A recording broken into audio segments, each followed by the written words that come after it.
Hello mga mare, isang magandang araw na naman sa ating mga mare. Kahit maulan ang panahon, ay go lang. So ayun, luto time na naman tayo mga mare. So ayun na nga mga mare, magluluto pala ako ngayon ng hamonado. Hamonadong manok pala ngayon mga mare ang lulutuin ko. So ayun mga mare, minarinate ko na pala yan kahapon para naman manuot ang sangkap sa kanyang mga laman. Overnight ko yan minarinate mga mare at nilagay ko pala yan ng pineapple juice at soy sauce. Yun mga mare, yun lang ang nilagay ko dyan para ma-overnight ko siyang ma-marinate. Ang nilagay ko palang juice dyan mga mare ay yung sa tidbits mga mare, kasi yung sa tidbits kasi mga mare ay ilalagay din naman natin yung laman nun at kapag ginisa na natin to at lumambot na. Bantres ng manok pala to mga mare, at kaya matigas po ito, kaya pakukuluan natin siya, ipi-pressure cooker natin siya. So ayan na nga mga mare, na pressure cooker ko na pala siya, lumambot na siya. O ayan na yan siya mga mare, o tinry ko na siya kung malambot na.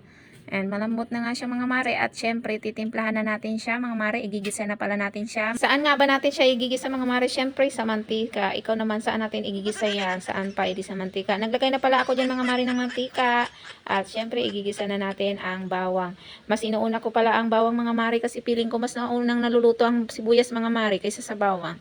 Tsaka mas gusto ko na tostado talaga ang bawang kaysa sa sibuyas. So ayan mga mare, hinalo-halo ko nga lang pala yan. Syempre kailangan natin siyang halo-haluin. Ready tutong yan mga mare kung hindi natin halo-haluin. Kapag nagluluto kayo mga mare, syempre bigyan nyo naman ng sigla. Huwag yung puro lumbay. Mapangit kaya ang lasa niyan kapag malumbay ang tayo nagluluto. Di ba mga mare, pag tayo nga inis sa mister natin, relate ba kayo doon?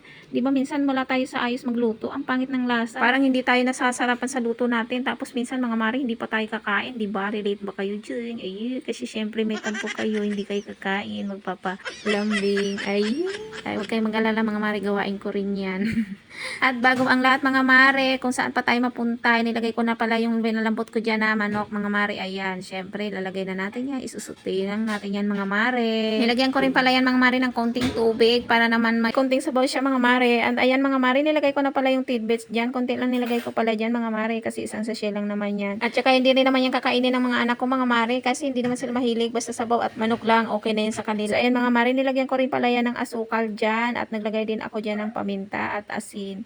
Syempre mga mare, titimplahin natin yan. Naglagay na rin pala ako dyan ng laurel mga mare, pero kanina pa hindi nyo na nakita. At pagkatapos ko nga palang timplahin yan mga mare, ay yan, luto na yan mga mare. Tingin pa lang, ay so yummy na. At ito palang finished product niya mga mare. Salamat sa panonood, palike and share po, papalo na din. Salamat, bye.